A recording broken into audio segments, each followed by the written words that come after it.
একাধিক বিয়ে করা সুন্নত এটা আপনারা কোথায় পেয়েছেন? কোন জায়গায় লেখা রয়েছে যে তোমরা একাধিক বিয়ে করো?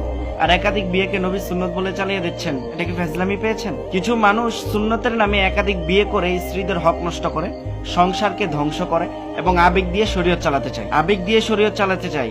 সমাজের কিছু মানুষ এমন ভাবে কথা বলে, আমাদের লেবাসধারী মানুষ এমন ভাবে কথা বলে যে একাধিক বিয়ে বা 4টা বিয়ে না করলে আপনার ইমানই পরিপূর্ণ হবে না, এমন ভাবে তারা কথাবার্তা বলে। আল্লাহ তাআলা বলেন, ফানকিহু মা তাবা লাকুম মিনান নিসাই মাসনা ওয়া সুলাসা ওয়া রুবা। মহিলাদের মধ্য থেকে যাদেরকে তোমাদের ভালো লাগে তোমরা বিয়ে করো। মাসনা 2 পর্যন্ত, ওয়া সুলাসা 3 পর্যন্ত, ওয়া রুবা 4 পর্যন্ত তোমরা বিয়ে করতে পারবে। এই 4 পর্যন্ত অনুমতি দেওয়া হয়েছে।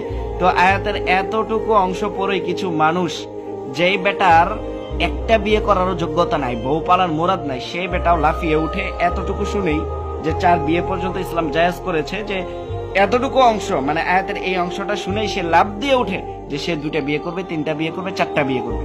পরবর্তীতে আল্লাহ তাআলা যে কি বলেছেন সেটার দিকে সে ভুলেও ভ্রুক্ষেপ করে না, মূর্খতার পরিচয় দেয়। পরবর্তীতে আল্লাহ তাআলা বলেছেন, ফাইন খিফতুম আল্লা তা'দিলু ফাওয়াহিদা। ফাইন খিফতুম, তোমরা যদি ভয় করো, লা তা'দিলু, তোমরা ন্যায় বিচার করতে পারবে না, ফাওয়াহিদা, তাহলে তোমার জন্য একটাই যথেষ্ট। সেই একটা পালার মুরাদও যদি তোমার না থাকে তাহলে একটা বিয়ে করাও তোমার জন্য হারাম। এতই সহজ। এই আয়াতে আল্লাহ তাআলা কি বলেছেন যে তোমরা 4টা বিয়ে করো? বরং আল্লাহ তাআলা বলেছেন যে তোমরা যদি ভয় করো যে ন্যায়সঙ্গতা বজায় রাখতে পারবে না, তাহলে বিয়ে করার দরকার নাই, একটা করো, একটা নিয়ে সন্তুষ্ট থাকো। আর আপনারা এটাকে বাড়িয়ে দিচ্ছেন যে আল্লাহ তাআলা বলেছেন যে 4টা বিয়ে করো তোমরা। এত সহজ। আল্লাহ রাসূল সাল্লাল্লাহু আলাইহি ওয়াসাল্লাম একাধিক বিয়ে করেছেন। কেন করেছেন? কামনার জন্য? জীবনেও না।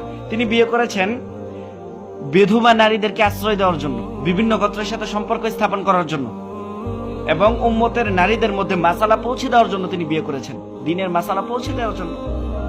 আর ওনার জীবনের বড় অংশ তো কেটেছে খাদিজা রাদিয়াল্লাহু তাআলা আনহা, ওনার সাথে, ওনার প্রথম স্ত্রী।